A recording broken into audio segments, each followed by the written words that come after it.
Hey, what's up, guys? Welcome to the Bible Study Minute. Today we're taking a look at Genesis chapter 25, verse 19, through the end of chapter 26. Now, there's a lot going on in these chapters, and it mainly focuses on the life of Isaac, because in the beginning of chapter 25, Abraham has died, and now we're moving on to Isaac. And it begins in verse 19 with the birth of his twin sons, Jacob and Esau. And we can see already in this narrative that there's going to be some tension between these two brothers, but we're going to just leave that in the back of our minds for now. Let's focus on Isaac. And what we see in Isaac is someone who plays favorites with his sons. He prefers Esau over Jacob because of his herdsman mentality and being a hunter and catching wild game. And so he uses that for his own benefit. And then we see him making the same mistake that his father did with King Abimelech, where he says that his wife is his sister. The king eventually finds out, and that creates a whole lot of drama.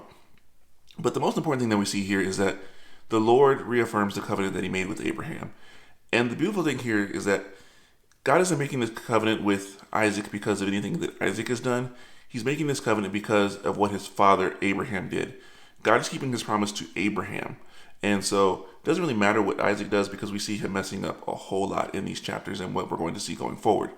But God keeps his promise. And that's the beautiful thing here is that God's keeping his word, and he's even blessing him as a result of this, just like he promised Abraham because of Abraham's obedience to God's commands. So what I want us to focus on there is that this points us to someone else who does a work for us, and that is Jesus Christ. Jesus Christ lived the perfect life that we couldn't, and as a result, we reap the benefits, much like Isaac did, reaping the benefits from the blessing and covenant that his father Abraham had with the Lord. So that's what I want you to meditate on today as you look at this passage. Until next time, grace and peace.